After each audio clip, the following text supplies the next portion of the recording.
अस्सलाम वालेकुम। इस उम्मीद के साथ कि आप सब खैरियत से होंगे।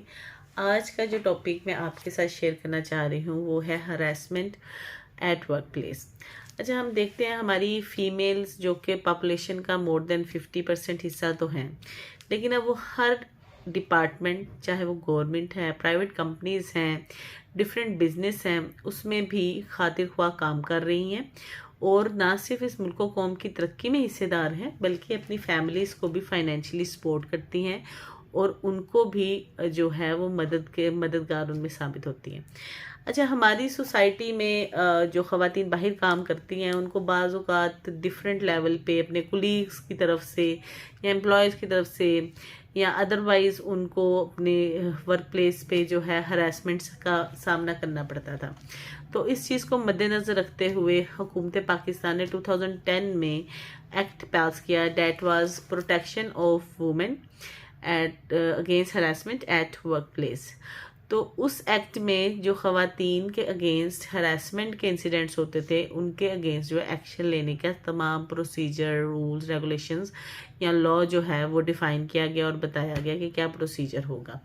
अब ये जो कंप्लेन है, ये सिर्फ जो एक्ट है इसमें सिर्फ ख़वातीन ही नहीं मर्द भी शामिल हैं। इसमें कुछ अमेंडमेंट्स आई हैं 2022 में, उसमें भी ये डिटेल है कि कौन कौन से लोग इस एक्ट के अंडर आते हैं। ना सिर्फ गवर्नमेंट डिपार्टमेंट में काम करने वाली ख़वातीन बल्कि जो प्राइवेटली काम कर रही हैं, एज ए फ्रीलांसर काम कर रही हैं, किसी एजेंसी में काम कर रही हैं, और मर्द भी इसमें शामिल हैं।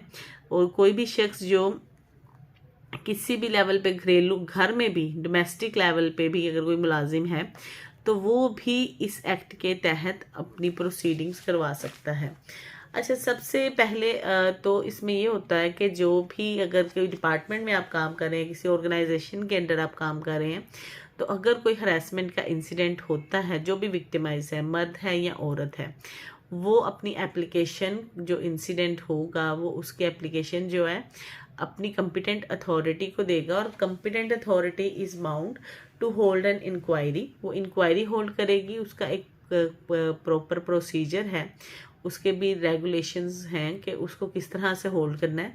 उसके अकॉर्डिंगली वो एप्लीकेशंस जब जाएंगी, इंक्वायरी होल्ड होगी, इंक्वायरी की रिकमेंडेशन और डिसीजन के बाद माइनर पेनल्टी भी हो सकती है, मेजर पेनल्टी भी हो सकती है, फाइन एंड एन एक्सोनरेशन, कुछ भी हो सकता है। अब जो भी कंपिटेंट अथॉरिटी का फैसला आया, अगर कोई एग्रीव्ड है तो वो उसके अगेंस्ट कंप्लेन इंक्वायरी कमेटी को भी कर सकता है या फिर वो डायरेक्टली इस एक्ट के तहत अम्बर्समैन में भी आ सकता है।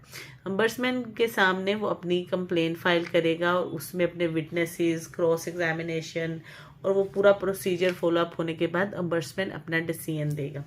और अब उसके डिसीजन में भी यही है कि मेजर और माइनर पेनल्टी, एक्सोनरेशन भी हो सकता है और फाइन भी हो सकता है और साथ पेनल्टी भी हो सकती है। तो ये सारा एक कैटेगोरिकली एक्ट बना दिया गया जिसके तहत एक अदारा अम्बर्समैन जो है वो काम कर रहा है फेडरल लेवल पे भी और रीजनल लेवल पे भी। इसकी जो डिपार्टमेंट के रीजनल ऑफिसेज हैं, जैसे पेशावर में है, मुल्तान में है, लाहौर में है, कराची में है और फेडरल में इस्लामाबाद में भी है।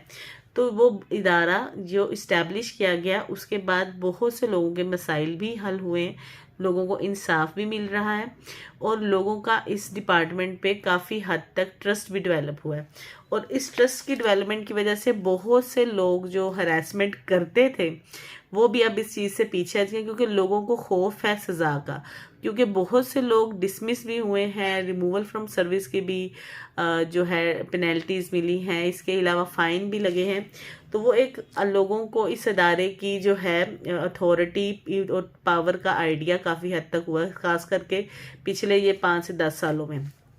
तो मैं यही कहूँगी कि अगर कोई भी विक्टिमाइज होता है, हरासमेंट के अंडर आता है, उसकी हरासमेंट की डेफिनेशन में आता है, तो वो ज़रूर उसके अगेंस्ट जो है वो अपना एक्शन ले और अपनी फाइल करे एप्लीकेशन या अपनी कंप्लेन।